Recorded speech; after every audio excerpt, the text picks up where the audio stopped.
What is going on, everyone? My name is Andy. Welcome back to another FPL video. It's team selection time for game week 3.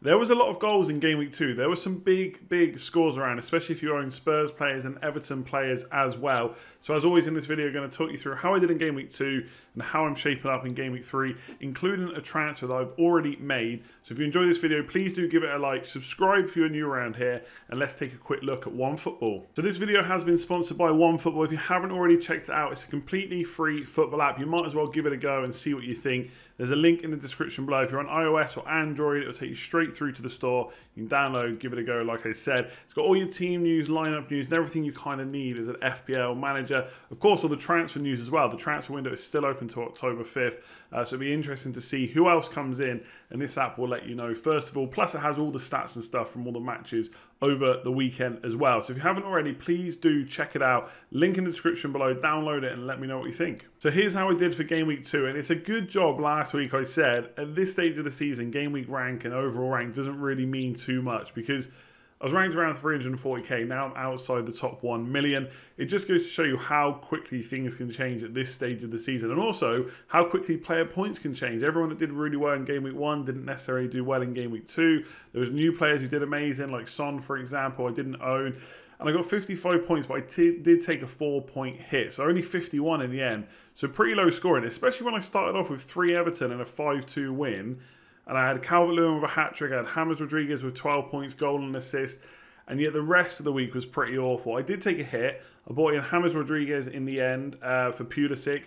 And then I used that money to upgrade Vinagre to Lucas Digne. So I did try and dodge a couple of price falls. It did happen. Obviously, Vinagre actually played last night. He came on for Marçal. We don't know how long he's out for yet. So in the end, it's always risky taking a hit for a defender. But for anyone that watched that match, I know they conceded 2 goals.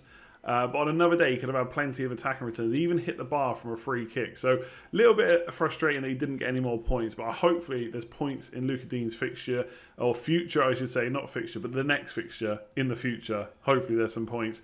And then Trent Alexander-Arnold coming through with a clean sheet against 10 men.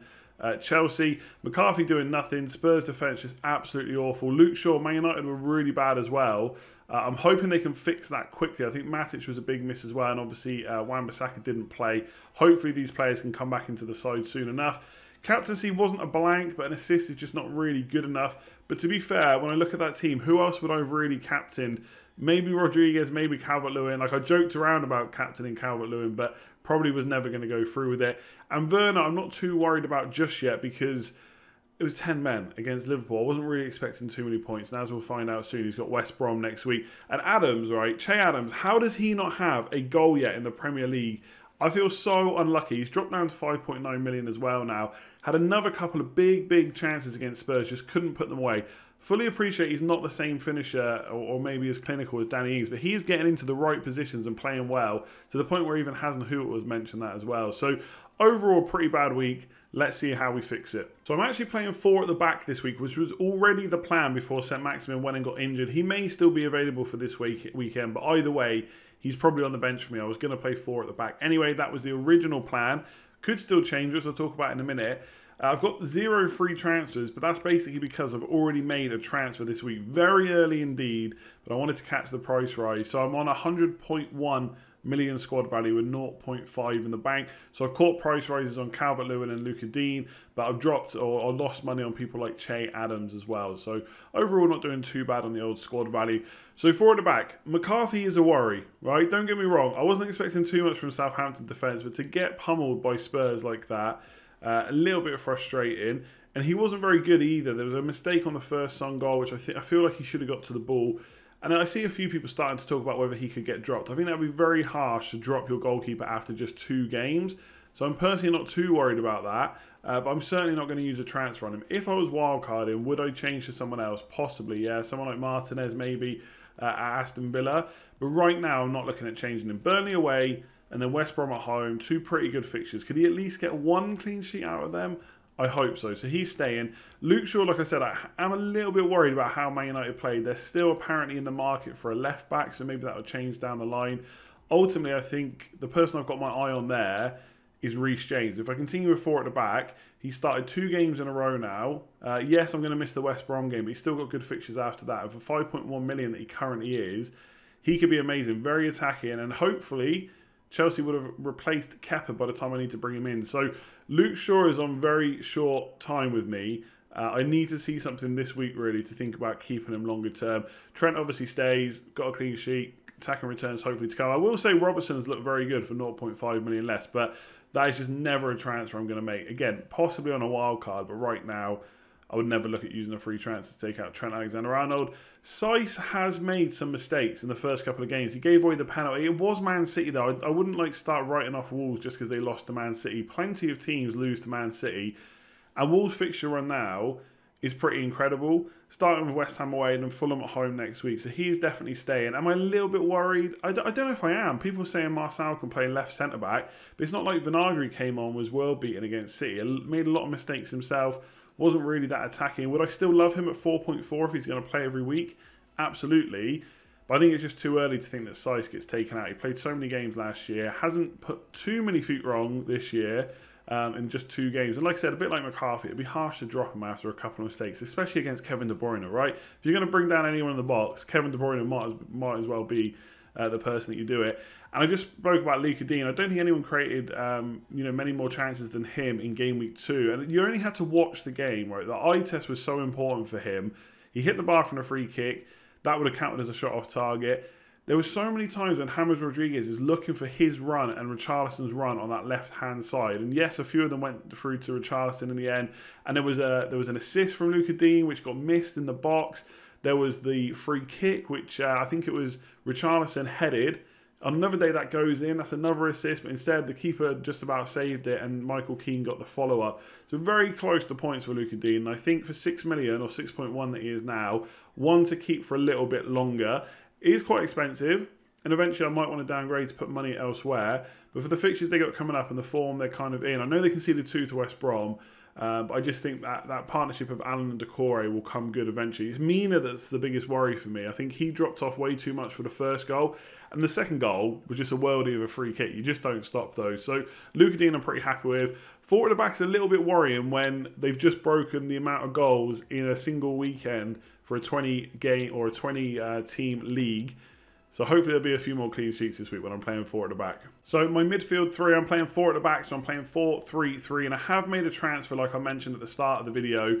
So I brought in Kevin De Bruyne for Aubameyang. Surprise, surprise, how many people are going to make that transfer this week? So many that De Bruyne has already risen in price. He rose in price overnight from Monday through to Tuesday. So he's already up to 11.6 million, which is decent if you got on him early. I still don't think there's a huge amount wrong with going for Raheem Sterling. I think, in fact, Man City were just so good last night. It's unreal. Considering that's their first game back, that's basically what happened after lockdown. Everyone had this 3-month break, and it looked like Man City just hadn't stopped playing. The engine on De Bruyne is just ridiculous. And Sterling also, I thought, looked pretty sharp as well. The reason I've gone for De Bruyne is the penalties. I think in terms of returns this year, if you look at the kind of numbers from last year and stuff like that, De Bruyne and Sterling will get a similar amount of open play returns, right? Probably around the 30 mark. Okay, so maybe about nearly 20 goals for Sterling, nearly 20 assists for De Bruyne, and then about 7 or 8 assists for Sterling, 7 or 8 goals for De Bruyne. That's what I would say roughly from open play. It could change, but that's what the numbers are kind of saying. So around the same returns, and if it was just come down to that, I'd probably go for Sterling because goals just count for so much more. But when you add in penalties, right? How many penalties is City going to get this season? At least 5, you'd say, and that's kind of a rough estimate of a lot. That's quite a low estimate, I would say. It could even be higher. I think they've averaged 8 over the last 4 seasons. When you add that into De Bruyne, I just can't look past him. I do think they've got Leeds away and West Ham away coming up in the next 4 fixtures. They could be good captaincies for Sterling. Not really denying that. But De Bruyne just looked so good last night. He played in the kind of number 10 role. Whether or not he'll keep playing in that role, we don't know. Because a lot of people are now saying that's his new role. But he played more advanced in tougher games last year. So he could drop back a little bit. But I don't think it's going to matter with how good he is. So he is in. Salah's obviously in as well. It was Mane that did the business in Game Week 2. Nothing to say it won't be Salah back at home against Arsenal.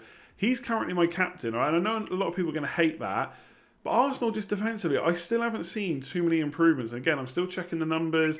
Antonio's XG against Arsenal was higher than some teams had, which is just absolutely ridiculous. So on another day, Arsenal would have conceded. And I think at home, especially with Thiago, right? Thiago is just going to dictate play. They're not going to be able to cope with his passing. Like, his range of passing is just incredible. And I think Salah or Mane is really going to benefit from that. Potentially both. And I could see 2 or 3 goals here. So why not Salah involved? So it's a tough one. The thing with De Bruyne, you captain him against Leicester. Also a pretty good defensive team. Now they've got Evans back. That means indeed he could possibly move back to midfield. Or they play 3 at the back. And I just think it makes Leicester a little bit tougher. And so I'm probably going to go for Salah. But I do think it's close between the 2 of them. And then James Rodriguez has just been absolutely brilliant, right? A lot of people saying, could he still do it post 2014? I mean, that was 6 years ago. He's done it a lot since then. We just haven't been watching him play. And he's just looked brilliant. And I think the next 3 fixtures are still pretty good. And for 7.5 million, I still don't know how he hasn't risen in price, by the way. But at some point he's going to. And he's going to make a mockery of that price tag if he keeps it up. His numbers are slightly lower than they've been for the last 3 seasons. But it's small sample size, only 2 games. He's basically, his XG and XA numbers are kind of working out to about a return every other game. And for 7.5 million, that looks pretty decent, especially with the fixtures to come. And you've just got to watch him. It's incredible to watch him. I like owning him. He definitely stays. So adding in the forwards, my boy Calvert-Lewin obviously stays. Best striker in the league on current form. 4 goals in 2 games. Now, I know the goals against West Brom, some of them, you know, they were just tap-ins, but... And people say that as if they're not worth the same points in FPL. That's where you want your striker, tapping goals from like 2 yards out. What's better than that? 4 points, job done. Absolutely incredible performance from him. And he could have had a goal early on from a corner as well, by the way. So am I expecting a hat-trick every single week? No. Will Crystal Palace be a tougher test? Yes. But obviously he stays. I've already got a price increase from him, so I can now sell him for 7.1. I just want to keep him. There's no 6 or 6.5 million forwards I'm really eager to get in. I might do at some point, but like we want to see more from Watkins. Mitrovic is a little bit frustrating that I didn't keep him instead of Adams because he's obviously scored a couple of goals. But again, talking about Adams, Burnley away could be tough, but we've just seen him ship 4 goals to Leicester. It's going to depend a lot on whether their centre-backs are back, like Tarkowski and me as well. So that's going to, you know, that's something to take into account. And then West Brom at home just means like I don't feel like I want to get rid of Adams. I want to give him the chance to get me some goals. I know I've had to eat a price drop, but at the end of the day, the reason I did the 2 moves for Game Week 1 into 2 was because Vinagre and Pulisic weren't going to be playing. Obviously, Vinagre now a little bit different, and Pulisic will be back at some point. But I didn't want to take out Adams because he is still playing, and he is playing well as well. His performances are good. Just hasn't quite got that goal yet, but it should fall to him. The only thing I will say is this happened start of last season. He just could not get a goal. It took ages for it to happen.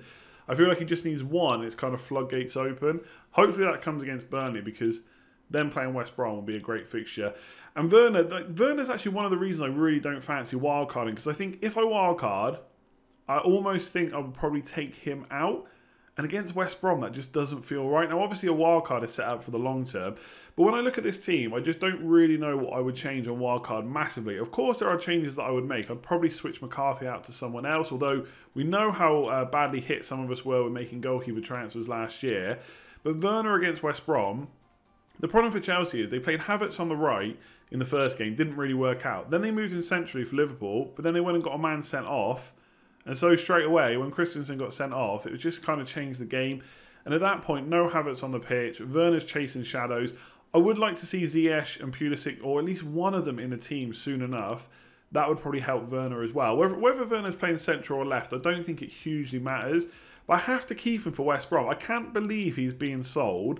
And who are people going to? Like, Jesus could be a good option. Martial just blanked everyone after everyone was saying that he was like God's gift to FPL, and it just didn't happen. He could score, of course, but backing against a player against West Brom in a Chelsea team like Werner, for me, that's asking for trouble. I appreciate he's not scored yet, but he's going to at some point. He's not going to go this whole season blanking, and West Brom is probably the fixture to do it. The only other transfer I've thought about, because this week Basuma's red carded, St. Maximin might be injured, we don't know yet, and Mitchell's playing Everton at home, so I'm obviously hoping that Everton score. He sent Maximin to Podence. Now, I watched Man City versus Wolves, and I thought Podence looked really, really good. They are going to sign Semedo by the sounds of it, Wolves that is. So once he comes in as the right wing back, Traore will push forward. The only thing is, I've spoken to a lot of Wolves fans. They think 3-4-3 for easier games, 3-5-2 for more difficult games. And the next kind of 5-6 fixtures for Wolves are so good, you'd expect them to play a 3-4-3. With Podence as the first choice, kind of left-sided forward, left winger, whatever. It's not really a wing position, but you know what I mean, to the left of Jimenez. And I don't think that's going to change much. Neto could play there as well. But I think Podence is first choice. He could be a 60 to 70 minute sub with Neto coming on potentially. But I thought he looked really good last night. I know he didn't get a goal and his finishing at times wasn't fantastic, but he came very close. Great assist for Jimenez. He nutmegged Kevin De Bruyne. That's probably worth a 4-point hit alone.